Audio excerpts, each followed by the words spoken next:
줄였으면 하는 가공식품 피하고 싶은 3가지 너. 가공식품 1위는 믹스커피입니다. 먹지 말라고 하는 경우는 60 이상 어르신들, 60세 이상의 어머님들의 절반 이상을 담당하는 것이 믹스커피라고 한다는 거는 탄산음료를 너무 자주 드시게 되면 뼈의 구멍을 꽉 불면서 빵 터트리는 거라고 할 수가 있죠. 밥을 다 먹고 커피숍을 가서 커피 친구들이 나오는 거지. 커피 친구들. 한 끼에 여러분들은 2끼나 3끼를 먹은 게 될 수가 있습니다.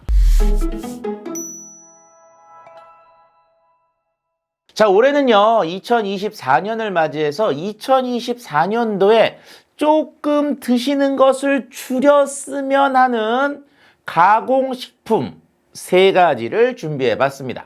이름하여 피하고 싶은 3가지 너.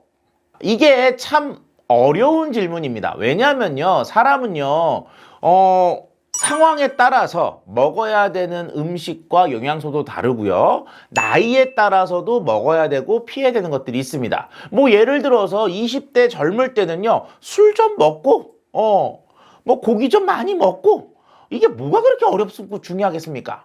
자, 그런데 이게 70대고 80대에서 이제 노년이 되게 되면 이때는 술을 먹는다든지 고기를 좀 많이 먹는다든지 이거 그렇게 권하고 싶은 상황은 아닐 수도 있거든요. 그렇기 때문에 둥실둥실 뭉쳐가지고 그냥 나이 상관없이 피해야 되는 3가지 너 이렇게 얘기하면 이거 참 선택하기가 어렵긴 해요. 그래도 제가 가능한 한 묶어가지고 그래도 한번 골라봤습니다.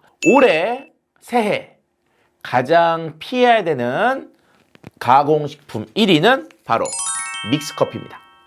자, 믹스커피. 이거 진짜 환상이죠.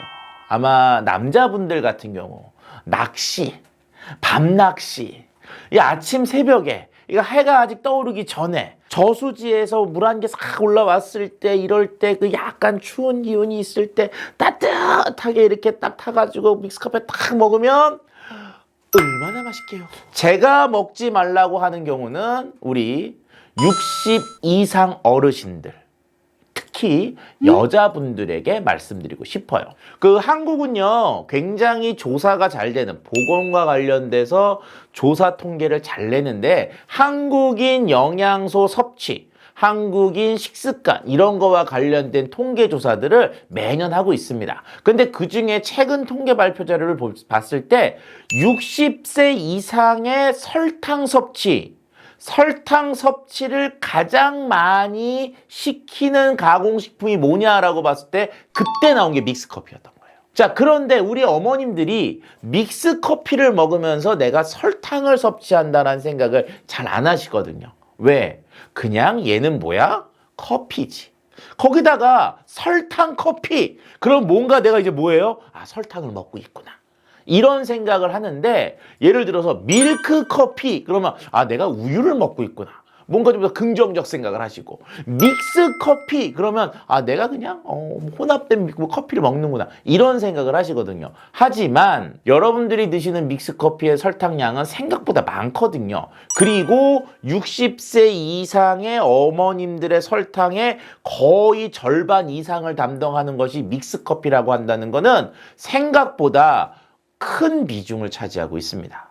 그래서 60대 이후 당연히 생길 수 있는 여러 가지 질병 중에 뭐가 있어요? 당뇨, 비만 이런 것들이 있는데 또 혈관 질환 이런 것들과 관련돼서 설탕의 섭취는 어떻게든 줄이는 게 좋거든요. 그런데 눈에 보이는 다른 것들이 아니라 즐기시는 믹스커피 하나를 줄이시는 거 그게 어떻게 보면 설탕을 줄이는 가장 좋은 방법이죠. 자, 그래서 전체적인 연령에도 해당이 되지만 특히 60세 이상 어머님들 꼭 피해야 되는 가능한 한 줄여야 되는 가공식품 바로 믹스커피 첫 번째로 하나 선택해 봤습니다. 자, 그 다음 2번째는 이 친구는요 거의 단골이야. 그리고 뭐 얘기하면 더 이상 뭐 이렇게 얘기합니다. 자, 정체는 바로 콜라입니다. 콜라. 이 콜라라고 하는 게, 죄송해요. 이거 진짜 죄송한 게, 얘가 워낙 유명한 애다 보니까, 얘만 맨날 욕먹어. 얘뿐만 아니고요. 사이다도 그렇고요. 환타도 그렇고요. 어쨌든, 이런 거 다 뭐라 그래요? 탄산음료. 탄산음료 계열들 전체적으로 피하실 필요성이 있죠. 이것도 물론, 저 같은 경우도 그래요. 옛날에 한 40대? 요때까지만 하더라도 그냥 고기 먹고 소주 한 잔 탁 먹으면 소화가 잘 돼. 근데 요즘은 이상하게 그 고기 같은 거 좀 먹고 약간 배가 좀 과식했다 이러면 왠지 자꾸 얘가 생각이 나거든요. 그래서 뭔가 이렇게 산성이 강한 탄산음료 한 잔 쫙 먹어줘야 위가 좀 편안해지면서 소화도 좀 잘 되는 것 같고 이런 생각들이 드는데, 그런 사람에게 뭘 탄산음료를 줄여라 그러면 그러면 어떡하지? 라고 생각합니다. 제가 특별히 피하라고 말씀드리고 싶은 대상들은 바로 여러분들의 손주들, 20살 밑에 있는 사람들, 올해 조금 탄산음료 섭취를 줄여주십시오. 탄산음료 섭취를 줄여야 되는 또 하나의 계측. 죄송한데요. 60세 이상 어머님들 또 나왔어. 일반적으로 탄산음료는요, 설탕을 공급하는 주요한 것으로 생각하시지만 실제로 탄산음료 외에도요, 우리가 과일 주스 먹어도 설탕은 들어오고요, 떡볶이, 짜장면, 냉면, 육수 이런 데도 설탕은 많이 들어갑니다. 그러니까 설탕을 섭취를 줄이기 위해서 탄산음료를 줄인다는 의미가 아니라 탄산음료에 들어가 있는 한 가지 영양성분인데 그게 바로 인산이에요. 인의 섭취가 많아집니다. 10대는요, 성장기. 성장기는 뭐예요? 뼈가 자라야 되는 시기. 뼈가 자라기 위해서는 칼슘이 필요한데 우리 몸속의 칼슘을 오히려 쫙쫙 뺏어가는 역할을 하는 영양소가 바로 인이에요. 근데 그 인이 탄산음료에 많이 들어있습니다. 자, 그러니까 탄산음료, 즉 성장기 어린아이들이 탄산음료를 많이 먹는다, 인의 공급이 많다, 그러면 몸에 뼈로 가야 될 칼슘들이 빠져나가니까 성장이 더디게 되죠. 또는 성장이 덜 되게 되고요. 아울러 뼈가 얇아지면서 나중에 골다공증이 유발될 수 있는 가능성이 높습니다. 그래서 20세 밑들은 일반적으로 드시는 것을 추천하고 싶지 않고요. 올해 가능한 한 줄이십시오. 자, 두 번째, 아까 말씀드렸던 것처럼 60세 이상 어르신들, 이때부터 뭐가 고민돼요? 골다공증이 고민되세요. 골다공증은 뼈에 있는 칼슘을 빼내는 건데 그래도 나이가 있어도 손상과 복귀라고 하는 것이 지속적으로 이루어집니다. 자, 그런데 이때 나의 칼슘을 쭉쭉 빼다가는 게 누구예요? 인이거든요. 60세 이상의 어르신들이 탄산음료를 너무 자주 드시게 되면 그거는 뼈의 구멍을 하고 불면서 빵 터트리는 거라고 할 수가 있죠. 그런 의미에서 어린 분들, 연세가 있는 분들은 내년도에 탄산음료 섭취는 조금 피해주세요. 만약에 드실 거면 물 먹으면 솔직히 심심하거든요. 그럼 탄산수를 드시던가 아니면 인산이 들어있지 않은 다른 류의 음료들을 드실 것을 권하고 싶습니다. 마지막으로 세 번째는요, 내년도에 디저트 섭취를 조금 줄여주십시오. 이게 무슨 말이냐면요, 우리가 일반적으로 음식을 다 먹고요, 디저트라고 하는 건 거기에서 가볍게 마시는 한 잔의 차 정도거든요. 그럼 가볍게 먹는 조그만한 뭐라 그럴까요? 다과? 이런 것들인데 우리나라는요, 이게 미국식 디저트 문화가 들어오다 보니까 밥을 다 먹고 그리고 어떻게 해요? 자리를 옮기지. 자리를 옮겨서 뭐예요? 커피숍을 가서 커피를 먹어요. 커피를 먹으면서 동시에 커피 친구들이 나오는 거지. 커피 친구들. 근데 커피 친구들로 주로 드시는 게 뭐예요? 쿠키나 또는 뭡니까? 케이크예요.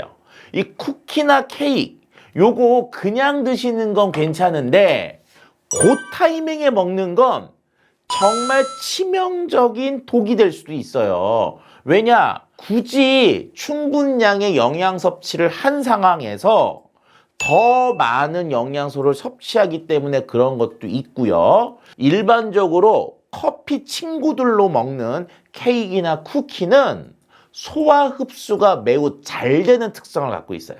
자, 그러다 보니까 뭐예요? 앞에 먹었던 밥만큼 많은 양의 소화 흡수를 일으킬 수가 있기 때문에 한 끼에 여러분들은 2끼나 3끼를 먹은 게 될 수가 있습니다.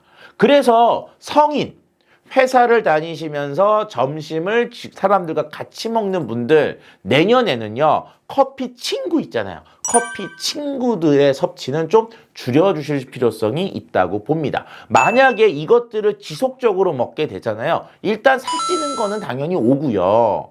그 다음에 혈관, 당뇨, 통풍, 간, 이런 것들도 올 수가 있어요. 지방간과 관련된 얘기들이 나오는데, 지방간 관련돼서 얘기할 때 이런 얘기를 합니다. 술을 많이 먹었구나. 과거에는 알코올성 지방간의 비율이 높았어요. 근데 최근에는 비알코올성 지방간의 비율이 매우 높아지고 여성분들에게도 지방간은 더욱더 많아지는데, 그 이유 중에 하나가 비알코올성 지방간의 원인은 바로 과도한 영양소 섭취거든요. 특히 지방을 베이스로 한 것들 섭취했을 때 더 치명적일 수가 있습니다. 근데 그런 지방이 쿠키와 케이크에 많이 들어있고, 또한 밥을 먹고 뒤에 있는 이런 디저트, 커피 친구들은 더욱더 나쁜 영향을 미칠 수가 있다는 거죠.